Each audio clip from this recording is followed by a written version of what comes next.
Hey everyone, today we're going to have a go at using polyurethane resin. We've got some mica powders, we've got rubber mould inlay, which is basically a rubber stamp I'm going to cut up to fit this little mould. So let's see how we get on. I've not used the polyurethane resin before, so this could be an interesting experiment. Right, let me just show you more closely what I've got then. First of all, our inlay. This is just a rubber stamp, and I'm going to have a go at colouring that with the mica powders, and we'll see how that looks. Now I am going to have to trim it a little bit because I want it to sit neatly inside that square. The mica powders, some of these are from some random brand that I have no idea where I got these from. I must have had them 3 or 4 years probably. But we've also got some of the very beautiful ones from Let's Resin. Really like these. I've also got black, which is like a refill pouch, and that is also from Let's Resin, in case I need to darken the centre down at all. We've got our polyurethane resin stuff. Yes, they do call this one resin. It's a 1-to-1, and although it's clear and watery, it dries really, really fast and it goes white. So I'm not going to mix any colour in with that. I'm just going to let it be white. So that's what we've got.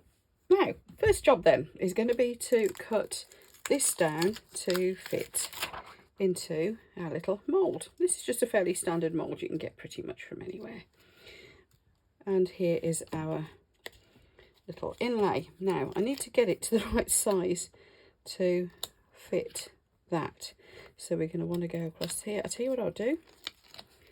Usually with one of these rubber stamps you get this sheet that's actually printed, so if I get a marker pen and mark where I'm going to want to cut it on here, that might be easier, mightn't it?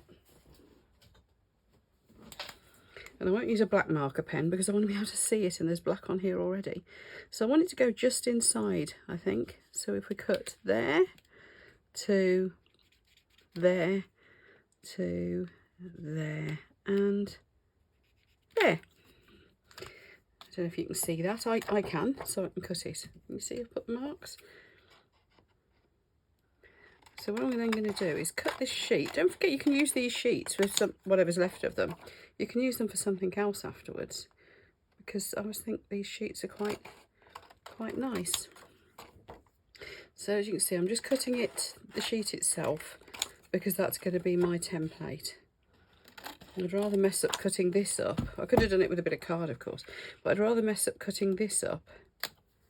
There you go. You see, you could actually stick that into one, couldn't you? Yeah, I'd rather mess up cutting that up than I would mess up the actual silicone.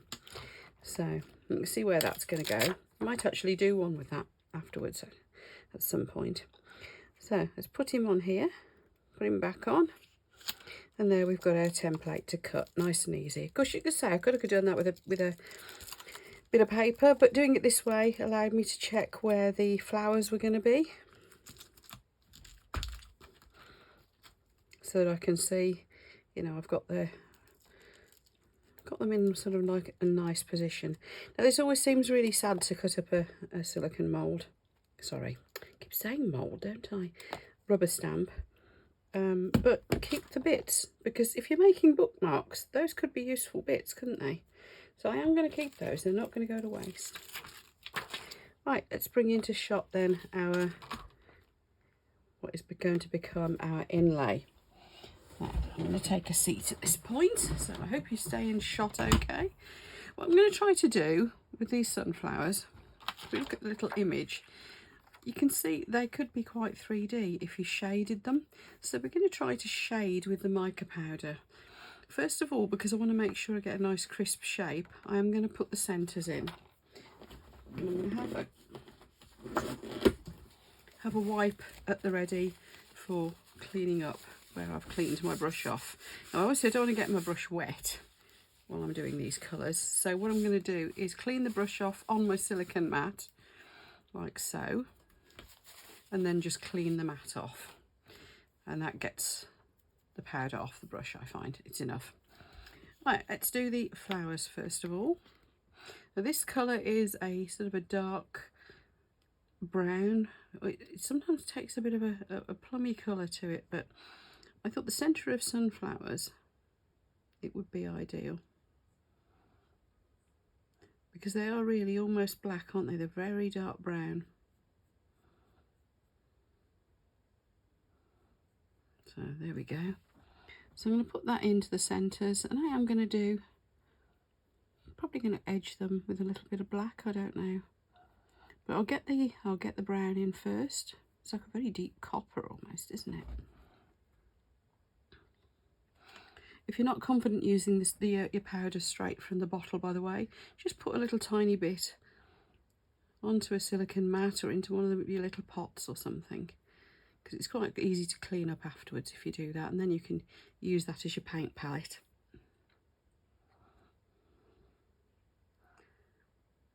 Here we go, just going around, getting that into all the, well into the shape of the centres.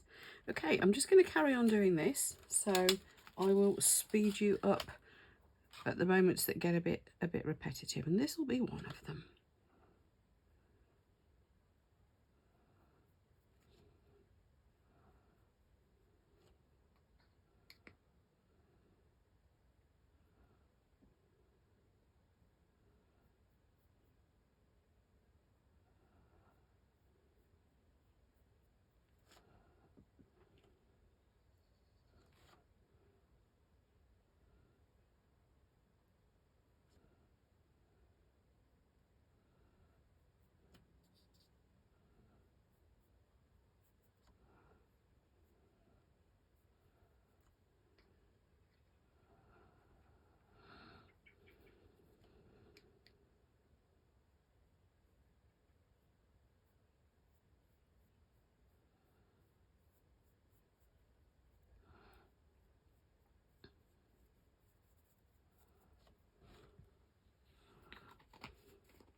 Right, now I'm going to tap off the excess. I don't always bother when it's in resin, because with resin, any of your surplus just floats up to the surface and it looks pretty.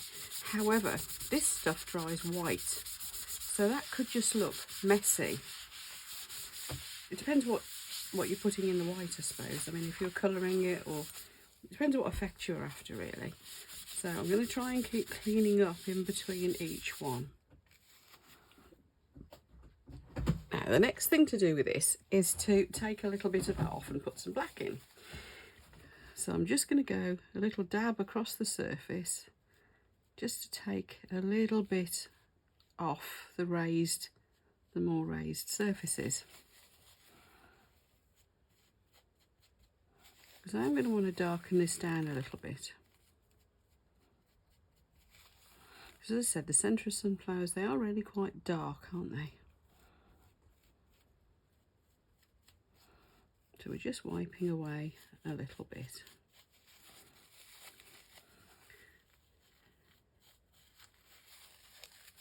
Now the cloths that I'm using are my usual Wonder Wipes that I use for cleaning pretty much everything, because they are just a good all-purpose little wipe. There we go. Now I haven't taken much off. It should hopefully be enough just to allow the black through. So, cleaning up again. And this is what I meant about cleaning my brush off. What I tend to do is do that on the mat. A bit of mat's wet, isn't it? But I clean it off on the mat, and then I clean the mat up. Yeah, I goofed there, that mat's wet. So I've now got a wet brush. Anyway, let's put the brush to dry. I'll get another one out. I'm going to find a smaller one, I think, this time. Yeah, oops, yeah, here we go. Here's a dilly one. Yeah, this is what I meant. There's a dry bit. There's a dry bit. Just clean it off like that and then wipe your mat. That's the easiest way to do it. Then you don't get a dirty brush, a wet brush. Right, we're going to put some colours in here next, but let's get the shading on the centres done first. Anybody who's seen my 3D poppy that I did recently using inlays will have seen some of this before, how I do the shading. What we're trying to achieve is making the the whole thing look a bit more 3D. So, you know, just shading into certain areas, like where there'd be a bit of a shadow. Now with the flower centres, I want quite a bit of shading just into the middle of them generally, where I picked out those highlights.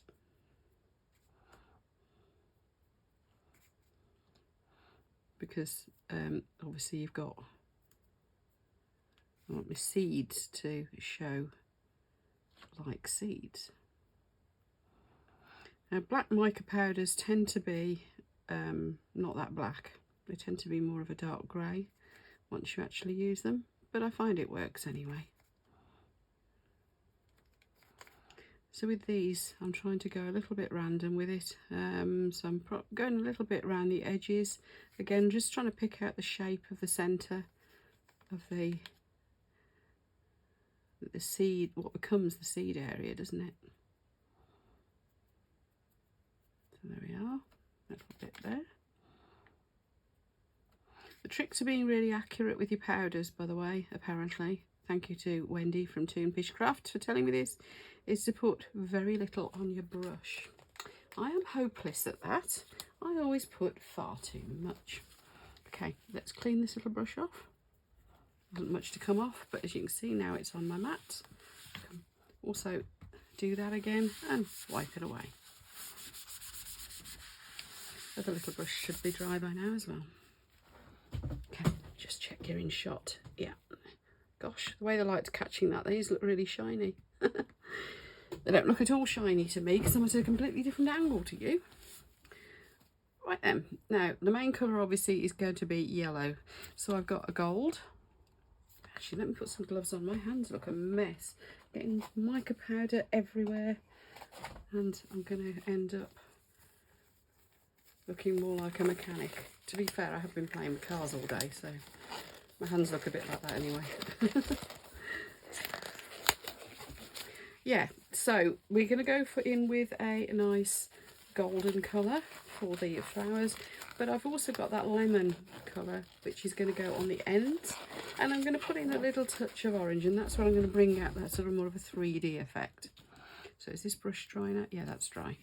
So what I want to do is start with the let's start with the orange, because I'm going to do the centres first, I think, and we're going to try and blend this outwards. This one I haven't even opened, look, brand new shiny bottle. Don't know why, I've had them a while, just not a colour I've needed to use so far, I think.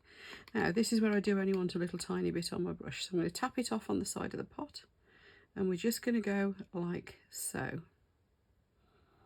So we're just putting a bit around the centre.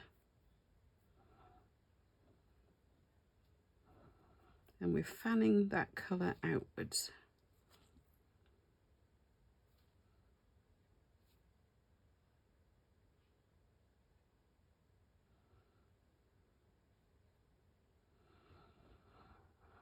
Okay, so again, I should fast forward this bit.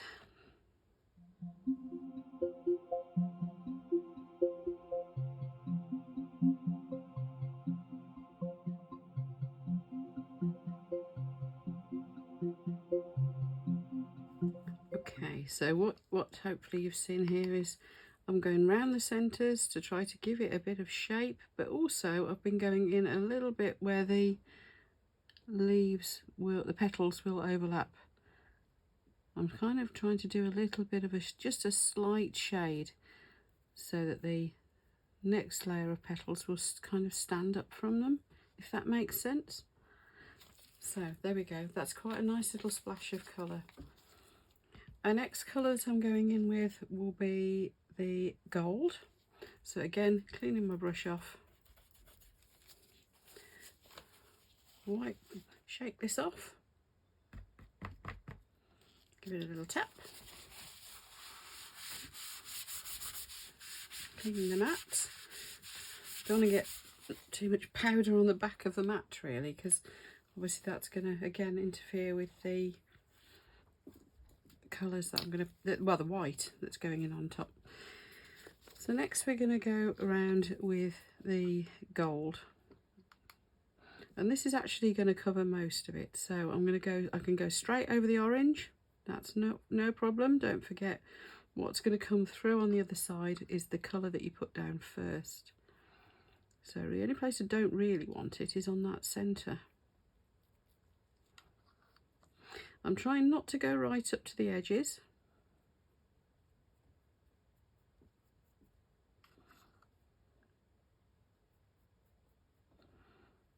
Because that's where I'm going to put the lemon.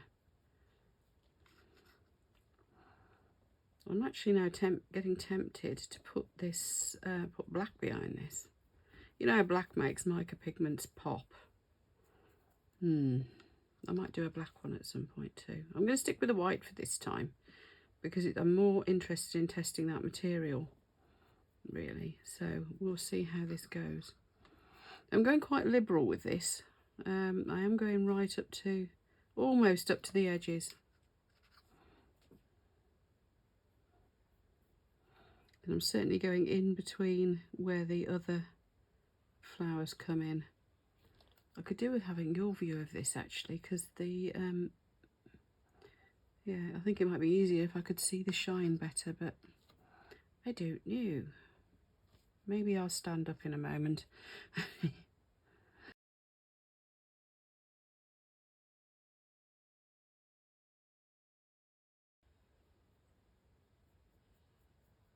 Then what I'm going to do is just go over the whole back with the lemon. I often do this when I'm doing anything that I'm doing with a mica powder, even whether it's on the inside of a mould or whatever really. I tend to have a colour that is going to be my final it goes everywhere colour, because that then tends to make sure I haven't missed any bits.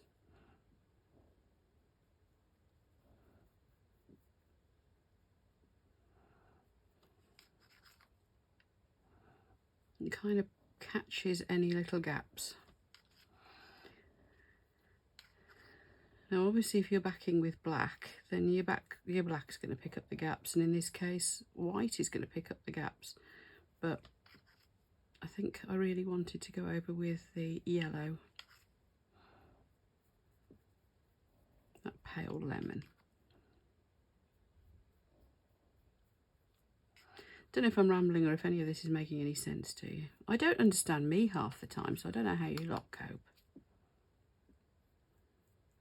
It's quite funny. Some of you have said, "Oh, I talk to the screen. I talk to you and tell you you've missed bits and things while you're making your videos." I really wish we could talk properly and do this live like that. Wouldn't that be fun? Maybe one day YouTube will have that facility. Who knows? Right, again, off with the surplus. Quick clean up.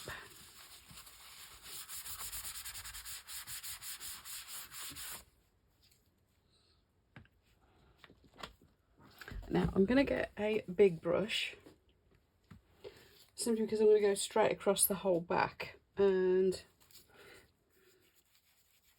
yeah, this brush is cleaner than it looks. You just have to take my word for that.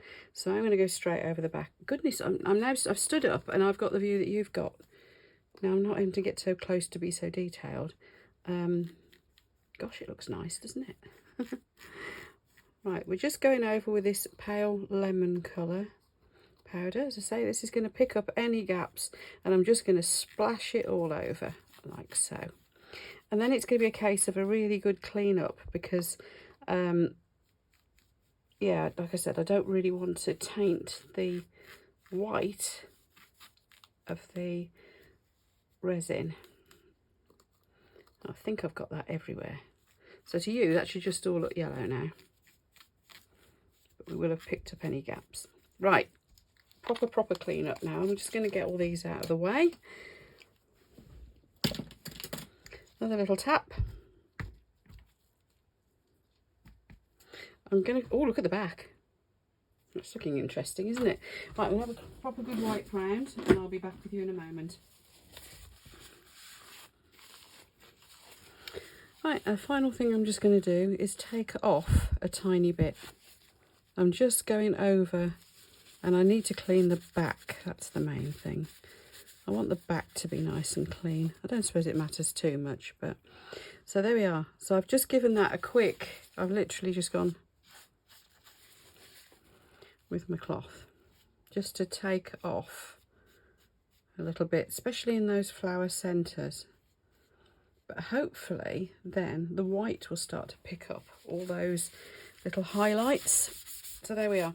Let's get the mould in. So obviously we're going shiny side of the inlay down, and we're going to try to make sure that it makes good contact with the silicone of the mould. Trying to get it lay nice and central. That's about right, isn't it? Now, of course, you could paint the silicone, the mica powder on while it's in the mould, but you're then going to get your powder on bits of the mould where you don't want it, and I am very messy, so that does happen.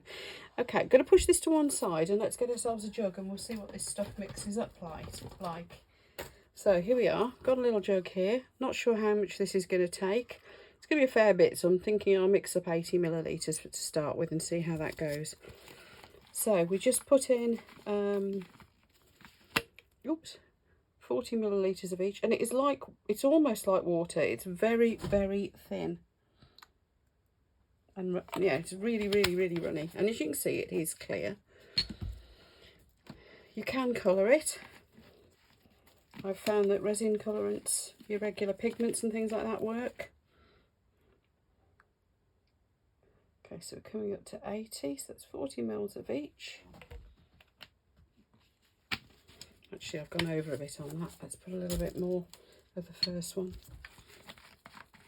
Might have to tip it into a bigger jug, mightn't I?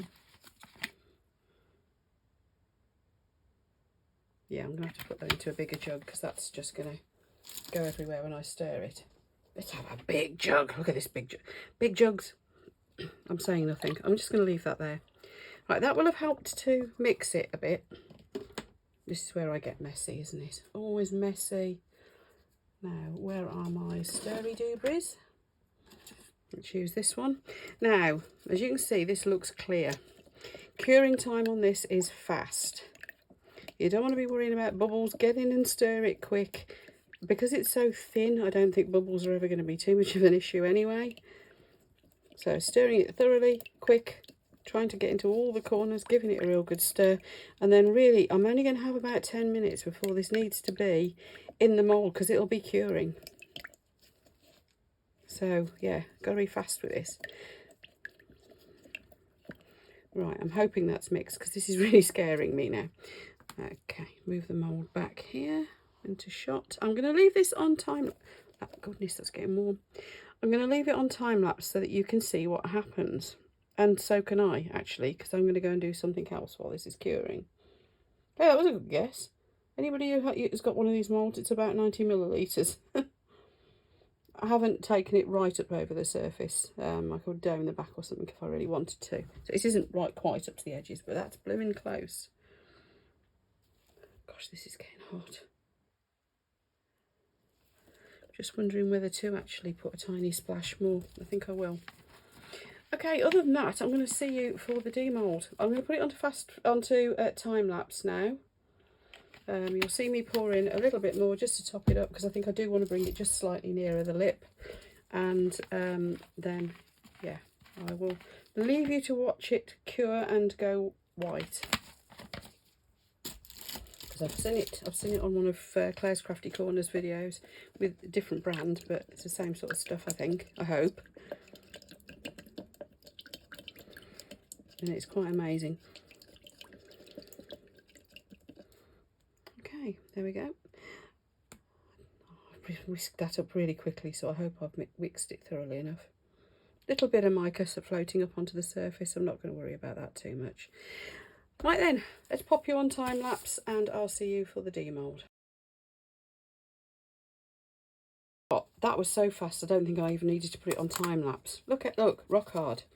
The spatula, it's rock hard on there, on the mat. And that's where it was thin.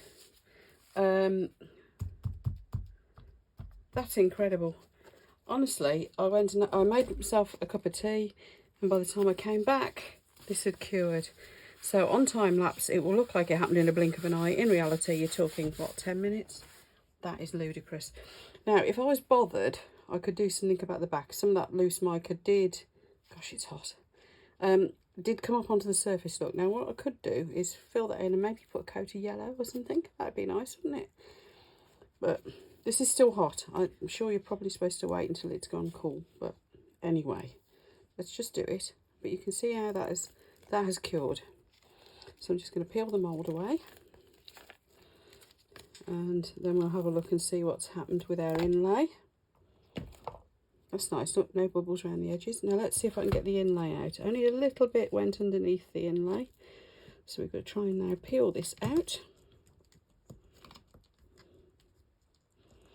And of course what you could do is get some clear resin and infill this, or you could just leave it like this. Oh, look at that. Now obviously I've got a little bit of trimming to do around the edges here, which I'll just get a little knife and do that. That feels like it'll cut easily. But whoa. I am pleased with that. I really am. Now at the centres of the flowers I perhaps could have left more dark in there, I don't know. And it'd be interesting to see what this looks like if I put it on a black background. Anyway, yeah, impressed with this stuff. It's just a shame you can't get it in clear.